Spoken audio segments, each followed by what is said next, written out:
E hoje nós estudaremos o Evangelho segundo o Espiritismo. Você que está com o livro, acompanhe a leitura. O capítulo é o 2º, Meu Reino Não É Deste Mundo. O itens 5, 6 e 7. A página é a 34. O ponto de vista. O ponto de vista.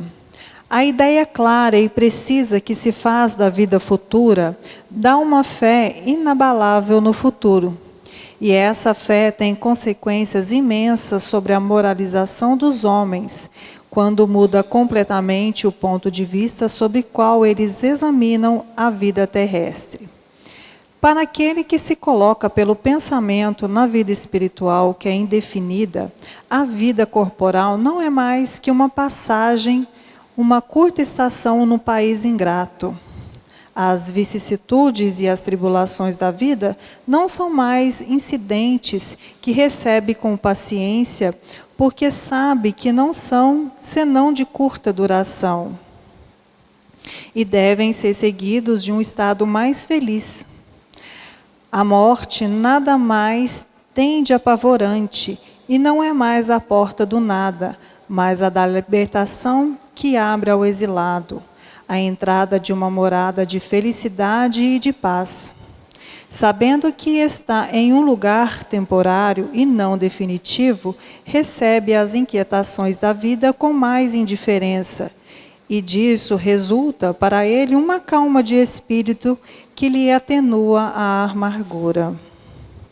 Pelas simples dúvidas sobre a vida futura, o homem dirige todos os seus pensamentos sobre a vida terrestre. Incerto do futuro, dá tudo ao presente, não entrevendo bens mais preciosos que os da terra. Ele é como a criança que não vê nada além de seus brinquedos. Para obtê-los não há nada que não faça. A perda do menor dos seus bens é uma tristeza pungente, uma decepção, uma esperança frustrada, uma ambição não satisfeita, uma injustiça de que é vítima, o orgulho ou a vaidade feridos são igualmente tormentos que se fazem da sua vida uma angústia perpétua, dando assim, voluntariamente, uma verdadeira tortura de todos os instantes.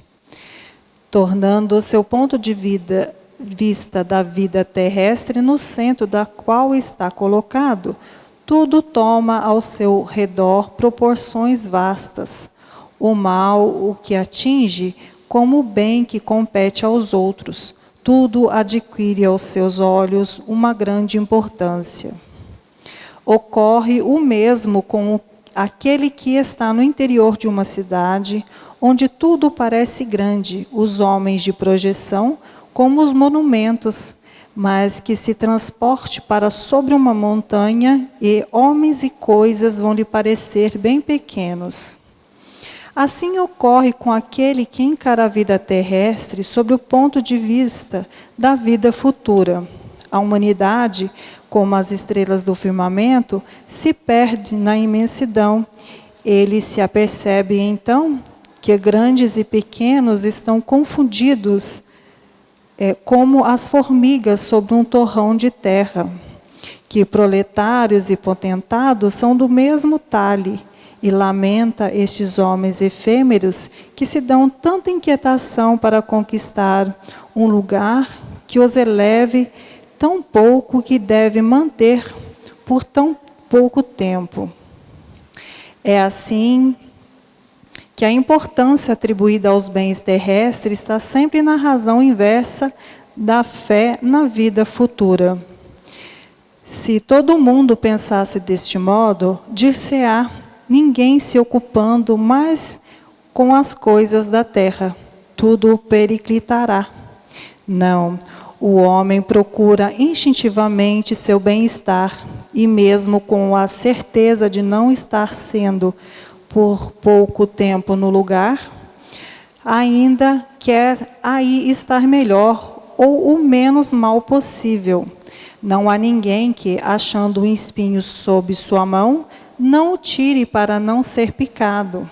Ora, a procura do bem-estar força o homem a melhorar todas as coisas, possuído que está do instinto do progresso e da conservação que está nas leis da natureza.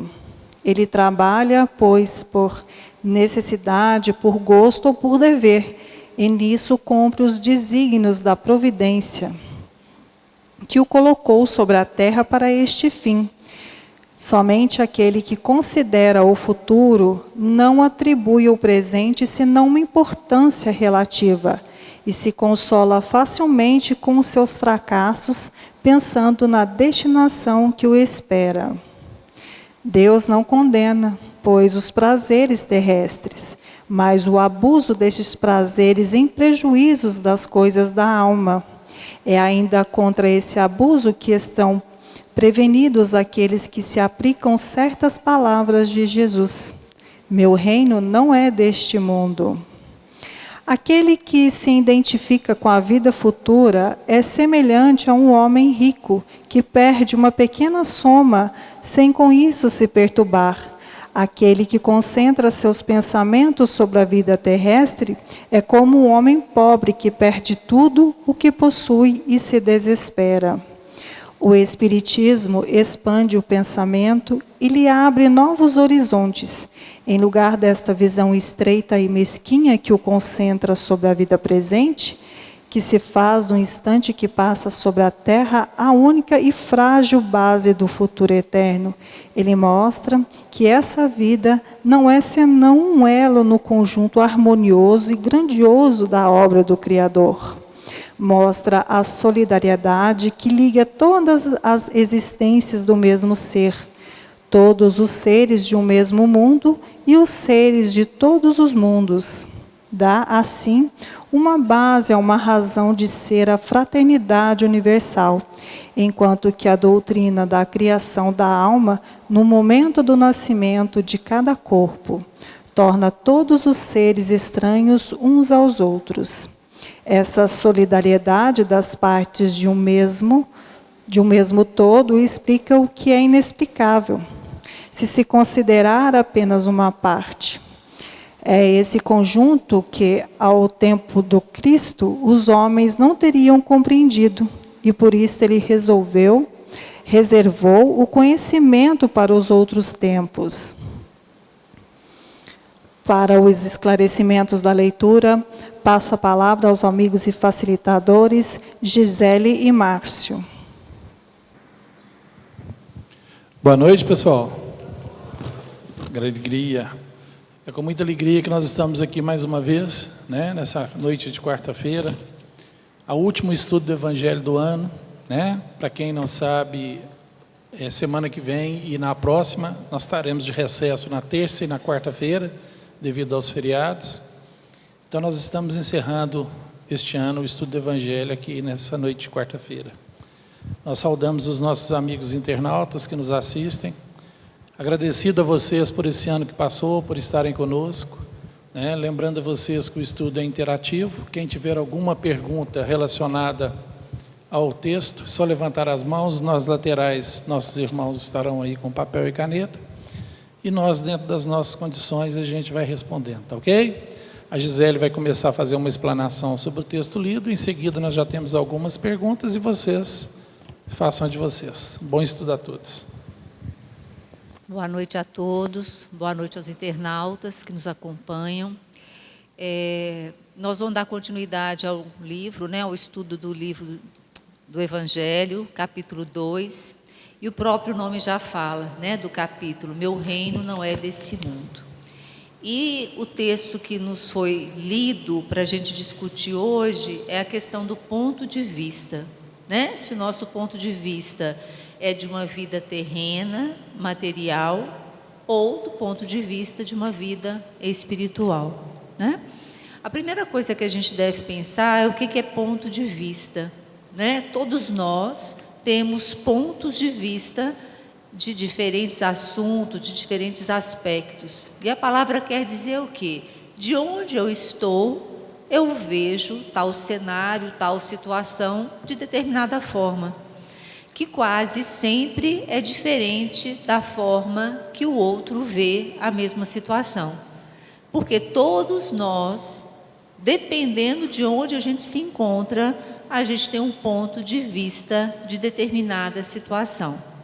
Se a gente for pensar na questão evolutiva, todos nós estamos caminhando nesse processo evolutivo, hoje no mundo de provas e expiações, e cada um de nós, dependendo do seu ponto de vista, dependendo do seu nível evolutivo, vai ter um compromisso maior ou menor com a vida futura, né? Então o texto, ele nos coloca, do ponto de vista, como que seria, né? Em que a gente se apegaria? A vida terrena ou a vida espiritual? E aí a gente tem que pensar qual que é o nosso objetivo. Qual é, né, a que viemos? Por que nós estamos hoje reencarnados num mundo, né, num planeta de provas e expiações? Qual que é o propósito dessa reencarnação, né?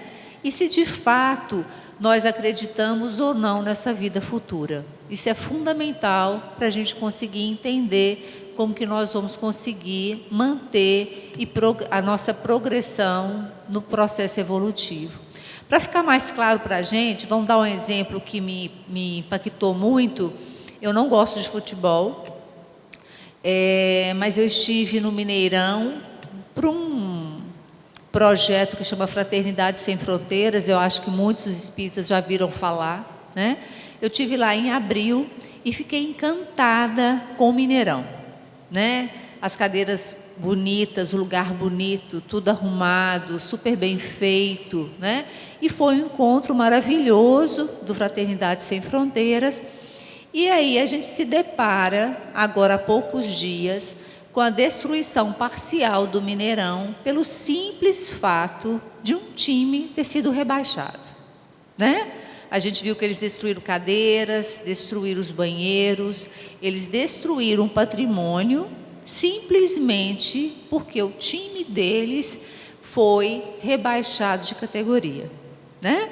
Então, do ponto de vista desses vândalos, né, se a gente vai pensar assim, do ponto de vista deles, se eles fizeram o vandalismo, é porque, para eles, isso é uma coisa extremamente compreensível, faz parte da rotina, do comportamento desses indivíduos, né? Porque o vandalismo que destruiu parcialmente o Mineirão, ele estava onde? Nos valores incrustados na mente e no pensamento daqueles que o fizeram. Nada acontece se não foi originado primeiramente na nossa mente, no nosso pensamento. Então, para essas pessoas, do ponto de vista delas, isso foi um ato compreensível, normal, né? Eu tenho certeza, né, não conheço vocês, mas eu tenho absoluta certeza que nós não faríamos isso. Por quê? Para nós, do nosso ponto de vista, de onde nós estamos, nosso processo evolutivo, esses valores tão básicos de respeito, de cuidado com o bem comum, isso eu acho que já está incrustado em nossa mente, em nosso pensamento, né? Então o texto, ele vem trazendo exatamente isso, de onde você está, do ponto de vista do atual momento em que você se encontra do processo evolutivo, a que se destina? Qual o objetivo seu? É a vida terrestre ou a vida futura? Eu espero, né, que quando a gente vem para uma casa espírita, quando a gente se debruça para estudar as obras básicas, quando a gente tenta atender o pedido de sermos perfeitos como o vosso Pai Celestial, e se a gente é espírita, é porque a gente acredita que a nossa casa não é aqui, né? Nós estamos temporariamente encarnados no planeta Terra, mas o nosso objetivo final é a vida espiritual. É o retorno à nossa casa espiritual. Então, nesse sentido, do nosso ponto de vista enquanto espíritas, o que nos interessa é a vida espiritual. E nós deveríamos nos ocupar muito mais com as questões espirituais do que com as questões terrenas, né? Só que o Livro dos Espíritos e o próprio texto nos coloca que a vida terrestre, a vida terrena, ela é extremamente importante para o nosso processo evolutivo. Estar aqui é um passo importante para nós. Então, nós temos a lei da conservação, a lei da sociedade e a lei do progresso, a lei do trabalho. Então, cabe ao espírito encarnado, nós que estamos aqui, buscarmos o nosso bem-estar. O texto nos fala isso. Por isso a lei do progresso. Se eu estou aqui, que eu viva da melhor forma possível, com todas as tecnologias possíveis, que eu trabalhe para ter uma qualidade de vida, que a ciência progrida, que a tecnologia progrida, para que gradativamente a gente tenha acesso a bens materiais cada vez mais qualificados, que a nossa vida aqui seja a melhor possível. Apesar de ser um mundo de provas e expiações, apesar de todas as vicissitudes, a gente tem a lei do progresso que nos impulsiona a seguir da melhor forma, né? O que muda é qual o nosso destino. Porque muitos, principalmente os materialistas, eles acreditam que nós nascemos, vivemos todas as vicissitudes, dificuldades, conquistas e alegrias, e a vida se finda com a morte. Aí justifica todo e qualquer comportamento, inclusive os vandalismos, né? Se a pessoa está incrustada, se ela está conscientemente, para ela, na consciência dela, isso é um ato normal, isso se findaria com a morte. Mas nós, espíritas, que acreditamos que a nossa vida futura é o plano espiritual, por mais que nós gozemos de todas as alegrias, de todas as possibilidades da vida terrena, trabalhando, ganhando dinheiro, tendo acesso a bens materiais cada vez melhores, isso é possível, mas isso não tem que ser a nossa prioridade. O texto é muito claro nesse sentido. O nosso objetivo é retornar da melhor forma possível, mais virtuosos, melhores, mais conscientes das leis divinas. O nosso objetivo é esse, é retornar ao mundo espiritual muito melhores do que nós chegamos nessa atual reencarnação. Que a gente, no mínimo, tenha conseguido resgatar uma série de planos reencarnatórios que nós fizemos. Que a gente consiga se debruçar sobre o intelecto e sobre a nossa moral, né? O que a gente tem observado é que a ciência tem caminhado a passos muito largos. Hoje, se a gente for pensar nos últimos 20 anos, olha que de ponto que nós chegamos no sentido da tecnologia, da comunicação, né? Olha o que a gente já atingiu em termos de tecnologia na saúde, na engenharia. O que está acontecendo é que o homem está se debruçando muito em relação à ciência, o intelecto está lá em cima, mas nós não estamos conseguindo acompanhar esse intelecto tão rápido, a gente não está conseguindo a evolução moral. O desenvolvimento moral, ele está aquém do nosso desenvolvimento intelectual, né? A gente vê muitos intelectuais, pessoas extremamente inteligentes, cientistas, né, que ainda não têm o mínimo de moral, né, de virtudes, porque passou grande parte da existência atual em relação às questões puramente materiais, terrenas, né? Então o texto nos faz um convite que é o quê? A gente sair, ele fala disso, né, que quando a gente está numa cidade, a gente vê os monumentos, a gente vê os prédios e acha que tudo é muito grande, tudo é muito importante. Mas quando você se afasta, vai para uma montanha, vê lá de cima, você vai ver que tudo é igualzinho, tudo pequenininho, formiguinhas, né? Mostrando para a gente que isso tem uma importância maior ou menor de acordo com aquilo que eu dou, né? Se meu trabalho é importante, sim, é com ele que eu sobrevivo, é com ele que eu crio relações afetivas no trabalho, é ali que eu exerço a minha paciência, a minha tolerância.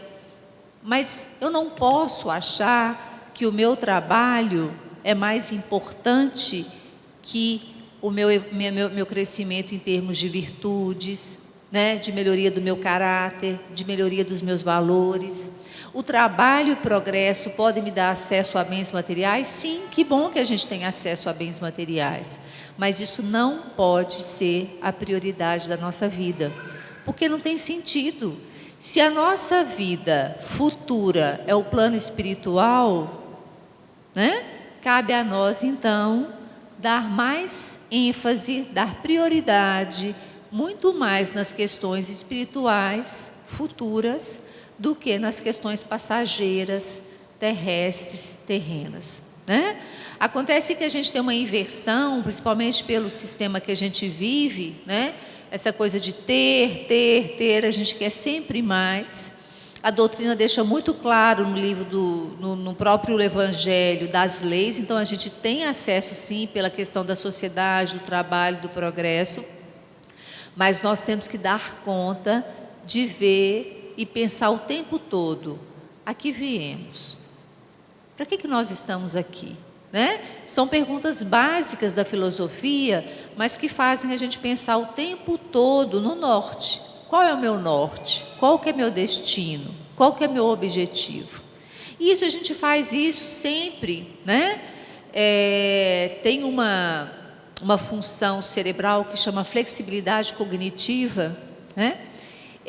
Que fala exatamente isso, que você tem que pensar: o que eu quero de fato? E como que eu posso objetivar o que eu quero? Né? Assim, a gente quer comprar um carro novo, então eu vou economizar. Eu vou deixar de comprar roupa para poder juntar o dinheiro para comprar um carro. Qual que é o meu objetivo? Não é comprar o carro? Né? Então eu vou me organizar para que toda a minha vida financeira chegue ao meu objetivo, que é no futuro comprar um carro. No futuro curto, médio ou longo prazo. Eu tenho um objetivo, que é comprar um carro. Não é isso? Então, todo o meu comportamento, ele vai girar em torno desse objetivo, que é adquirir um carro novo. Né? A mesma coisa conosco. Se o meu objetivo é a evolução, se meu objetivo é o retorno ao mundo espiritual, meu objetivo é a minha vida espiritual, que é mais importante. Se eu quero chegar lá, após, né, essa vida atual, se eu quero chegar lá melhor do que eu iniciei esse processo, eu tenho que objetivar. Então, eu tenho que ter comportamentos compatíveis com esse meu propósito, né? Então, não adianta a gente falar: eu quero melhorar, eu vou conseguir, eu venho à casa espírita, eu ouço palestras, mas eu não consigo lidar com as pessoas que estão no meu entorno. Eu não tenho o propósito de mudança, eu não tenho o propósito da reforma, da transformação íntima, né? Então, o texto, ele é muito claro, que ele fala o seguinte: se eu vislumbro a minha vida futura no mundo espiritual, isso tem que ter um propósito muito grande na minha moralização, né? Quanto mais está claro o meu objetivo, eu tenho que pensar, então, como atingi-lo, né? E a forma da gente atingir é exatamente essa: a gente tentar ser o mais próximo possível, né, dos ensinamentos de Jesus, né? Tentar ser o mais virtuoso possível e tentar viver as bem-aventuranças, né? Então, se a gente tem claro o nosso objetivo, o primeiro passo é entender que nós somos simples, ignorantes, e a humildade vai me dar a condição, sim, de entender que eu ainda sou imperfeito e que eu preciso trabalhar no sentido de me melhorar gradativamente, né? Eu falo um exemplo bobo, mas é um exemplo que facilita para a gente. Se o nosso objetivo é chegar em Belo Horizonte, você fala assim: amanhã eu vou a BH, eu tenho um compromisso, eu quero ir a BH, né? Você pode pegar a estrada e ir direto e chegar em BH. Mas você pode parar em Itaúna, ficar lá um tempo, depois você para na Formiga Doceira e come uns docinhos, um pastelzinho, um suquinho, e você vai parando. Aí você vê um amigo, Mateus Leme, eu vou ficar aqui agora. E aí você pode perder o foco. Qual era seu foco? Chegar a Belo Horizonte. Mas você foi se distraindo ao longo do caminho e você vai demorar muito mais tempo. Talvez você nem chegue a Belo Horizonte tão facilmente, né? E Paulo sempre nos alertou nesse sentido: cuidado com as zonas de conforto, né? Então, se o meu objetivo é chegar lá, que é na minha vida futura, que é na vida espiritual, que a gente consiga de fato nos programar para isso. E nos programar para isso significa mudança diária. Busca o tempo todo de conscientização, de valores, de virtudes, para que a gente possa se comportar de acordo com aquilo que a gente já se conscientizou. E tudo começa onde? Naquilo que a gente pensa, né? Eu penso, eu falo, eu ajo. Então, se os vândalos quebraram o Mineirão, aquilo já era um pensamento dele, é um valor dele, é um valor que o outro time não presta, que o outro time pode ser agredido, né? E isso surgiu, não foi do nada, isso surgiu de uma crença, isso surgiu de valores dessas pessoas. Então, se nós queremos melhorar, a primeira coisa que nós temos que cuidar é de quem? Dos nossos pensamentos. E a gente melhora com pensamentos como? Tendo o que a gente chama de boas aferências. O que são aferências? São estímulos que a gente alimenta o nosso cérebro. E a gente alimenta o nosso cérebro com o quê? Boas leituras, ouvir boas músicas, boas conversas, bons pensamentos, pensamentos otimistas, clareza daquilo que eu acredito, né? Isso é uma construção diária, não é assim?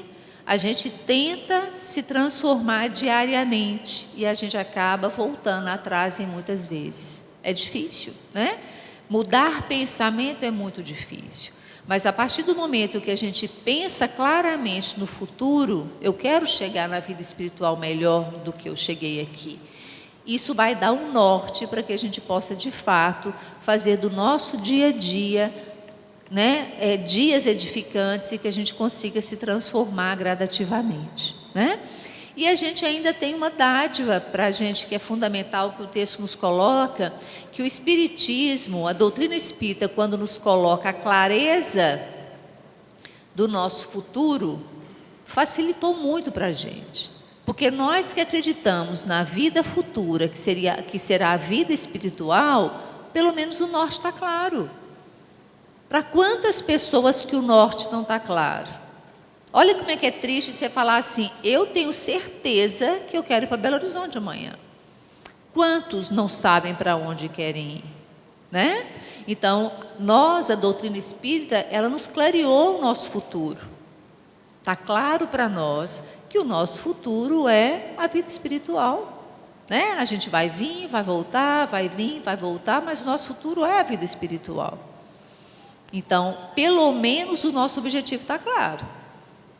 Não é isso? Do ponto de vista do espírita, a vida futura é a vida espiritual. Agora, cabe a nós fazer com que isso aconteça. Fazendo metas, objetivando o nosso dia a dia, nos cobrando o tempo todo que a gente consiga de fato transformar, melhorar, buscar conhecimento, né? Porque quando a coisa estiver bem consciente em nós, bem enraigadas os nossos pensamentos, o nosso comportamento vai ser um comportamento compatível com isso. Se tiver no nosso pensamento, se tiver na nossa consciência, nós vamos agir de acordo, né? Eu acho que nós já caminhamos muito. A grande maioria da população não faz o que esses vândalos fizeram. Eu estou dando um exemplo porque foi uma coisa recente. A grande maioria da população já saiu disso, né? Dessa coisa tão baixa, que eu falo assim, de valores tão mesquinhos, né? Tão bobos, né? A gente fica pensando, como que alguém bate no outro porque o outro não acredita, não gosta do mesmo time dele? Chega a ser ridículo para nós que já tem isso consciente, né? A mesma coisa a gente vê isso em relação aos preconceitos, né? Quantos de nós já vivenciamos tantos preconceitos que para a gente são valores tão enraigados, tão claros, que o nosso comportamento vai ser de acordo com isso. Mas tem pessoas que ainda não têm isso consciente, né? Então, qual que é o propósito? É a gente ter certeza do nosso objetivo, vida espiritual, o nosso futuro, e que a gente caminhe todos os dias no sentido desse objetivo. Que a gente tenha cuidado com as zonas de conforto, que é ficar. Tem pessoas que perdem uma existência inteira sem conseguir caminhar muito, porque é cômodo. Mudar é muito difícil, né? Então, que a gente assuma de fato, vamos pensar nisso, 2020 está começando, que seja o propósito nosso de ter sempre a meta clara. A meta é eu ser melhor gradativamente, a meta é uma vida espiritual, a vida terrena é importante, o dinheiro é importante para que eu tenha um bem-estar nessa vida terrena, mas isso não pode ser o nosso objetivo. Nosso objetivo tem que estar claro, que eu consiga em 2020, né? E a gente tem que ter propósitos, né? Comprar um carro não é um objetivo tão palpável, então eu vou guardando o dinheirinho certinho, né? A gente tem que ter isso claro também, qual que é o nosso propósito. Se o nosso propósito for de fato a vida espiritual, a gente tem que se haver com isso. E se haver dia a dia, buscando ser melhor dia a dia. E a gente consegue isso exercitando as virtudes, né? É um convite que o texto nos faz para que a gente possa se comprometer com esse ponto de vista, né, da vida futura, da vida espiritual. Fantástico. Então, a pergunta, acho que está bem dentro do que a nossa amiga Gisele falou. Às vezes penso que é impossível atendermos o chamado do Cristo. São muitos os problemas e obstáculos, muitas diferenças, muita luta, pessoas mesquinhas, avarentas, corrupção, crimes horrorosos. E Jesus me pede perfeição. Será mesmo possível?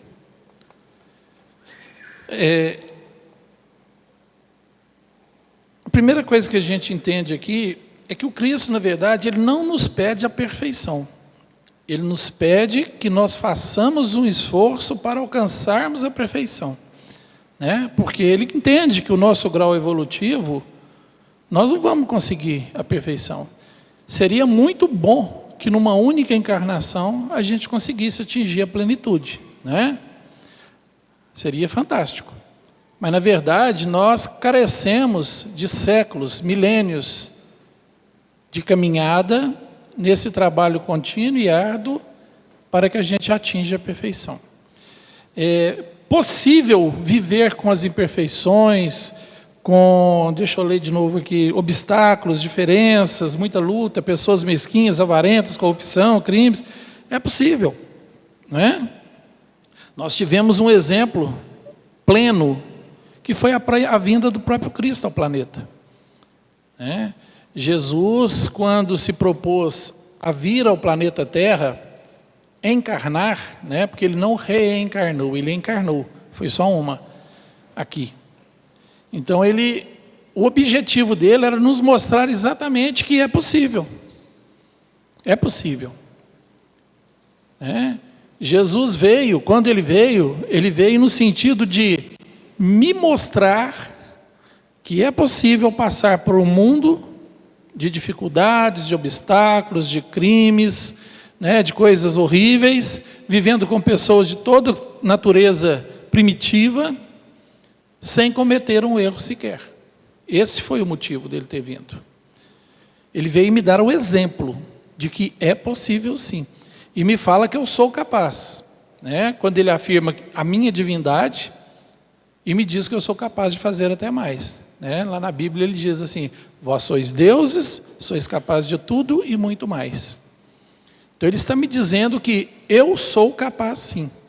E quando ele afirma, eu sou o caminho, a verdade e a vida, ele está dizendo que o caminho é fazer o que ele fez. Né? Ele é o caminho. Eu estou caminhando para que vocês me sigam. Não é para que vocês me adorem. Não é para que vocês fiquem me bajulando, achando que eu vou resolver os problemas de vocês. Não é isso. Ele é o caminho. O caminho é para ser seguido. Então, é possível? É. Mas a Gisele foi perfeita na colocação dela, quando ela fala dessa busca e desse trabalho constante no burilamento interior nosso. Né? Porque se nós trazemos a centelha divina, o nosso trabalho enquanto reencarnados é burilar a nossa divindade, para que ela brilhe, para que ela se acenda, para que ela se ilumine, para que ela se desenvolva. Né? Mas é complicado. Vencer o orgulho, o egoísmo, a vaidade, as nossas imperfeições, é complicado, é difícil. E numa encarnação isso é impossível. Então, viver num mundo com problemas é complicado mesmo, é difícil. Mas por ser difícil não quer dizer que ele seja impossível. É possível. Porque o mundo que eu vejo é o mundo que eu sou. Eu vejo o fundo conforme a minha forma de ver.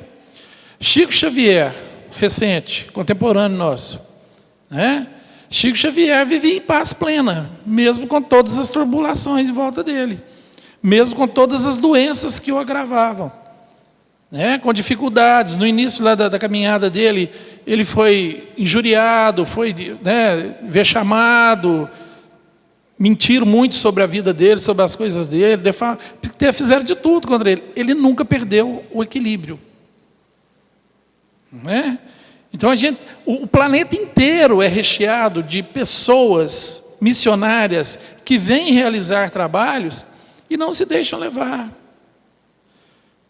Não se deixam levar. A gente tem que entender que viver no mundo é doloroso. Viver no mundo é doloroso, sim. Mas não quer dizer que eu preciso ser vítima.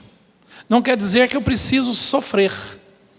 Porque a dor é uma lei divina, o sofrimento é uma condição moral, de como eu enxergo a dor, quando eu me sou vítima dela. Eu estou aqui porque foi Deus que quis assim, foi a minha família que fez isso, foi a forma como eu fui criado, é a sociedade onde eu vivo. A gente começa a pôr culpa em tudo ao meu redor, mas eu não paro para ver a minha reação, a minha forma. Porque, na verdade, nós queremos conforto. Mas a gente não quer trabalhar esse conforto. A gente quer que os outros nos dêem o conforto. Para que eu fique na minha zona de conforto. Que eu fique ali, sossegadinho, tranquilo, podendo fazer tudo, podendo quebrar estádios. Né? Você estava falando aqui, eu estava até pensando. Ainda bem, apesar do absurdo, que eles quebraram foi o estádio. Porque eles costumam sair para fora do estádio e quebrar entre eles mesmos, né? Matar um ao outro. A gente viu em alguns jogos lá, eu sou cruzeirense, viu, gente? Estou sofrendo. Mas a própria torcida do Cruzeiro brigando entre eles, porque o time estava ruim. Eu falei, gente, que coisa absurda. Entendeu? Quebraram o estádio como se o estádio fosse culpado pela situação do time. Sou cruzeirense, mas eu não sofri uma gota com ele caindo. Por quê?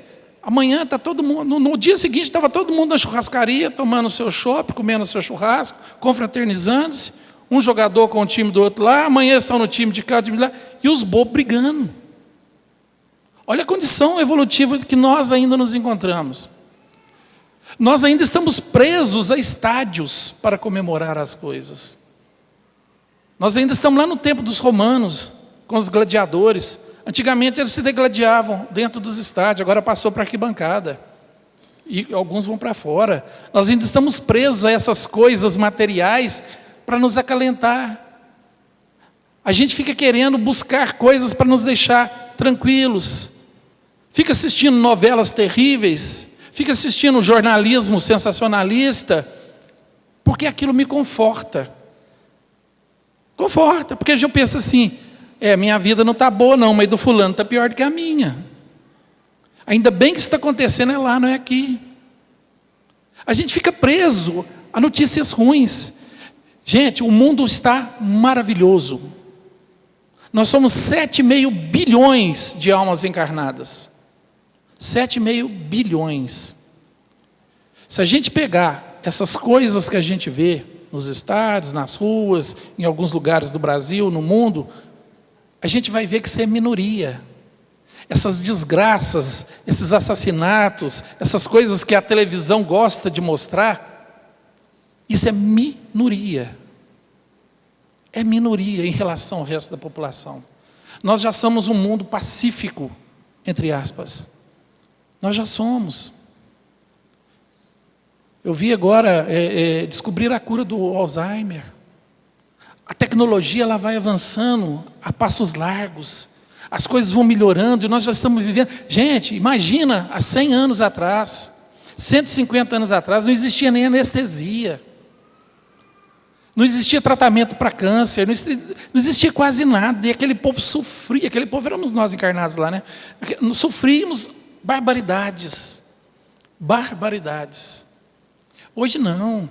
Hoje tem um remedinho que nos acalma, que nos tranquiliza, que tira a nossa dor, né?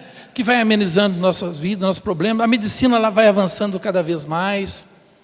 A política, por mais barba que ela seja, hoje tudo aparece de um dia para o outro e o povo já está saindo às ruas pedindo honestidade, pedindo trabalho, pedindo igualdade. Isso é maravilhoso.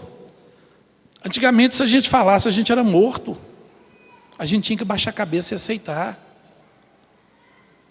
Acabou a escravidão, acabou tanta coisa. Nós já estamos vivendo num mundo maravilhoso. Põe na cabeça de vocês, o mundo é uma delícia de se viver nele. É uma delícia. Agora, problemas nós temos, sim. Problema nós temos. Mas por que nós temos o problema? Porque nós causamos. Ninguém passa por alguma coisa sem ter compromisso com ela. Nós temos que entender. Nós somos frutos do livre-arbítrio. Nós fomos frutos de nós mesmos, nesta ou nas vidas passadas. A gente reclama dos problemas que eu causei. Fui eu que causei, por isso que eu estou vivendo ele. E a gente fica aí, o mundo está difícil, é possível seguir Jesus? É possível. Quando ele faz o convite, aquele que quiser seguir-me, pegue a tua cruz e siga-me. Presta atenção, é aquele que quiser, respeito ao nosso livre-arbítrio. O convite é para todos. Ele não pergunta se a sua cruz é leve, ele te pede para carregá-la, independente do tamanho que você imagina ter a sua cruz. Ele te diz que você pode carregá-la. Ele também não diz que vai carregar por mim, nem me ajudar a carregar. Porque a cruz fui eu quem construiu com livre-arbítrio. Então ela é minha, eu carrego. Nós temos que entender isso. É um convite do Cristo a segui-lo. Por que segui-lo? Porque ele é o caminho. Pedro vem e nos dá um alento. O amor cobre uma multidão de pecados. O que Pedro está me dizendo? Quando eu começo a viver o amor, a minha carga diminui. Por quê? Porque quando eu vivo o amor, a caridade, o perdão, a benevolência, sementes que eu plantei no passado e que eu deveria colher hoje já não é mais necessária, porque eu já aprendi a lição. Olha a importância da construção de um ser melhor em nós. Diminui até a carga que eu tenho que carregar. E, fechando, o que é seguir Jesus? Se não é amar a Deus sobre todas as coisas e ao próximo como a ti mesmo. Lembrando que na nossa condição evolutiva, só tem uma forma lógica de amar a Deus. Amando tudo o que Ele criou. E é por isso que Jesus falava que amar a Deus sobre todas as coisas e ao próximo como a ti mesmo, que as leis são semelhantes. Porque o próximo é criação de Deus, e eu também sou. Mas a minha forma de amar o próximo é baseada no amor que eu sinto por mim. E se eu me amo, eu procuro o meu equilíbrio, o meu, sem observar o outro. Porque o outro tem o livre-arbítrio dele, eu tenho o meu. E se eu fizer por onde melhorar-me cada vez mais, buscando no Evangelho do Cristo a base moral necessária, e dentro das ciências e filosofias, aquilo que me é lógico, para que eu entenda onde eu devo melhorar, eu me elevo. E me elevando, a minha carga diminui.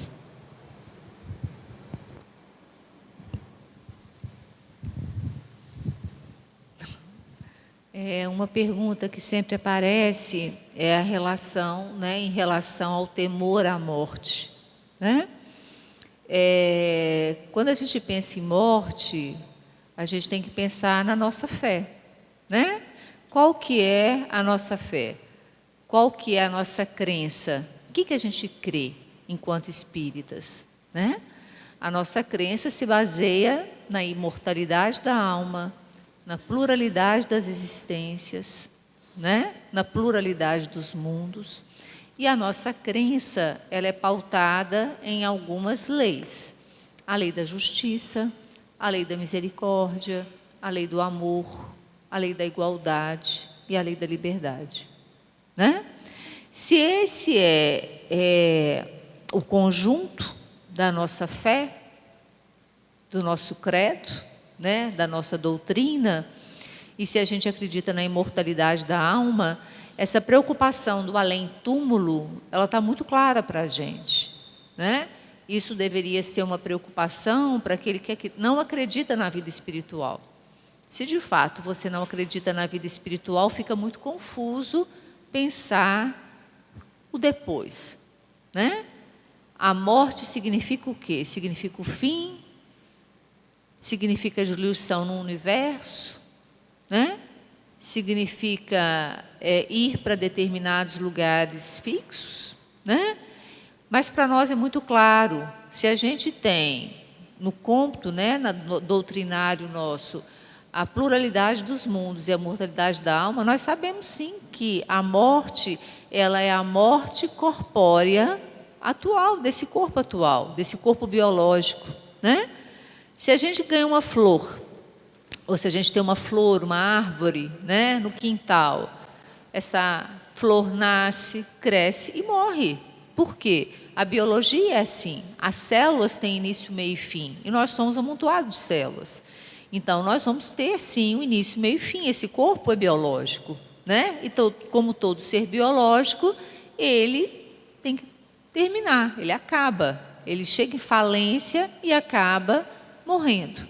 Mas é o corpo que nós ocupamos, né? Então, esse temor da morte, ele é proporcional ao nosso ponto de vista da vida futura. Se a nossa vida futura é uma vida espiritual, a morte, então, ela deixa de ser um terror, um temor, e passa a ser apenas o fim de um envoltório que a gente está usando atualmente.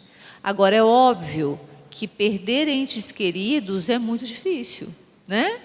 Por quê? A saudade, o amor que fica, a saudade que fica daquele, né, daquele espírito que veio nos acompanhando nessa atual reencarnação. Então, por isso que a morte é tão difícil para nós.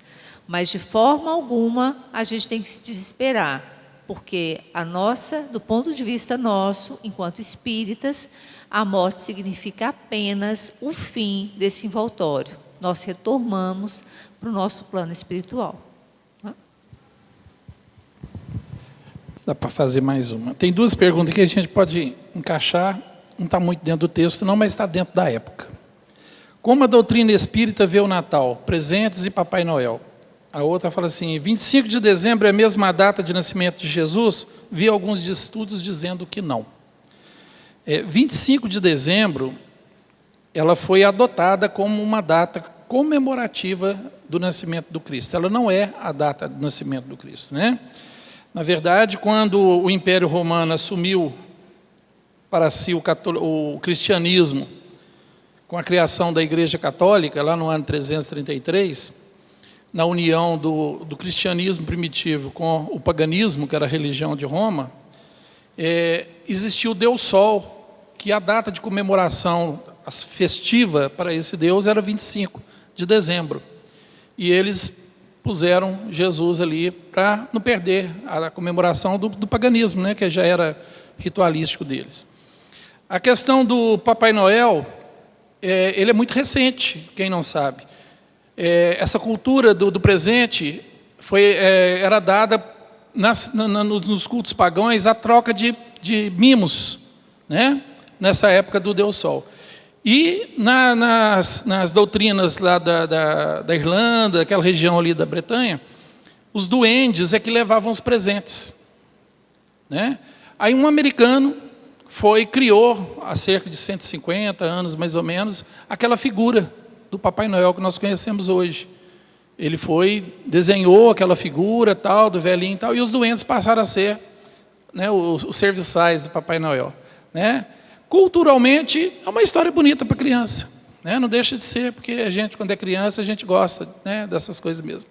Mas a gente tem que entender que nessa data do Natal, mesmo não sendo a data realmente do nascimento do Cristo, é a data onde hoje no mundo já se torna um ambiente mais amoroso, mais harmônico, porque, querendo ou não, parece que uma emoção de fraternidade toma conta da gente nessa época, não é verdade? O Natal é um momento onde Jesus parece que todos nós buscamos mais Jesus. Não é que Ele está mais próximo, porque Ele nunca está longe. É nós que nos aproximamos mais dEle. Só que no dia do Natal mesmo a gente esquece dEle, né? A gente fica com aquela lembrança do presépio, da comemoração do aniversário do Cristo, né? Aquela coisa bonita e tal, mas a gente esquece dEle. Sabe? A gente gosta muito de falar menino Jesus, né? Menino Jesus está aí. Só que a gente esquece que foi o homem Jesus que fez a mudança no mundo. Então que neste Natal, encerrando o nosso estudo da noite, eu espero que esse homem, Jesus, o nosso Cristo, nosso irmão maior, possa vir para dentro de nossas vidas. Que Ele possa novamente habitar os nossos corações, estar presente nos nossos atos, nos nossos pensamentos, nas nossas palavras. Que o Evangelho do Cristo seja cada vez mais estudado, pesquisado, trabalhado em nós. E que essa data do Natal venha realmente para mudar alguma coisa dentro de nós. Que venha para nos amansar, para nos tornar mais irmãos, mais fraternos. Que a nossa família possa realmente se unir. Que seja uma data onde a gente possa fazer as pazes com os nossos desafetos.